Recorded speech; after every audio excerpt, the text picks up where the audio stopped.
বর্ষায় থই থই পানি, চারপাশে সবুজের সমারোহ, নৌকার মৃদু দোলা আর পাখির কলকাকলি, সব মিলিয়ে প্রকৃতির বুকে যেন আঁকা এক অপূর্ব ক্যানভাস।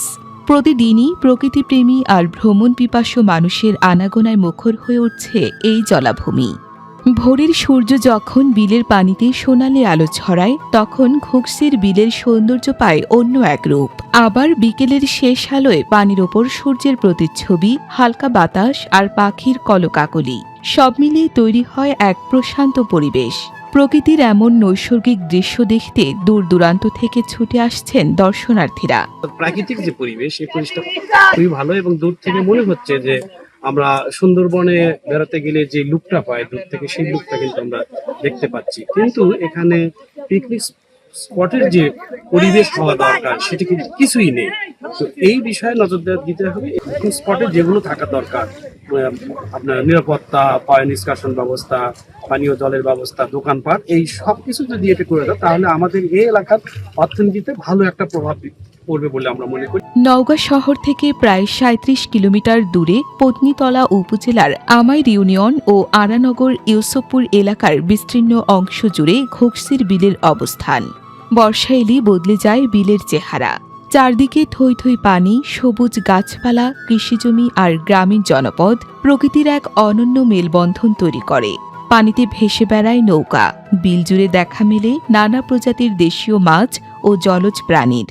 এখানে এসে বর্ষার যে প্রমত্ত রূপ এখানে সৃষ্টিকর্তা ঢেলে দিয়েছেন।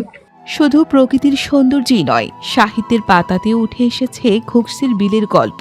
স্থানীয় লেখক খসু চৌধুরীর জনপ্রিয় দালানবাড়ি উপন্যাসে উঠে এসেছে এই বিলের অনন্য পরিবেশ। উপন্যাসের নায়ক বন্দুক হাতে বিলের পানিতে পাখি শিকার করতেন, মাছ ধরতেন এবং উপভোগ করতেন চারপাশের প্রাকৃতিক সৌন্দর্য। অর্থাৎ এই বিল শুধু একটি জলাভূমি নয়, স্থানীয় মানুষের জীবন, প্রকৃতি ও সাহিত্যের সঙ্গেও জড়িয়ে আছে এর গল্প। প্রাকৃতির যে ঢেলে দেওয়া রূপ সেটি কিন্তু এই ঘুগসির বিলে রয়েছে। পানিকে ভেদ করে অসংখ্য গাছ, যেগুলো এই বিলের সৌন্দর্যকে কয়েক গুণ বৃদ্ধি করেছে। আমি মনে করি এই অঞ্চলের জন্য, বিশেষ করে উত্তরাঞ্চলের জন্য বিল সুন্দরী বা ঘুগসির বিলটি একটি পর্যটনের জন্য একটি উৎকৃষ্ট স্থান, বিশেষ করে বর্ষা মৌসুমে। মৌসুম ভেদে ঘুগসির বিলের ওপর নির্ভর করে জীবিকা নির্বাহ করেন স্থানীয় অনেক মানুষ। বিলের পানি ও জলজ সম্পদ স্থানীয় অর্থনীতিতেও রাখে গুরুত্বপূর্ণ ভূমিকা।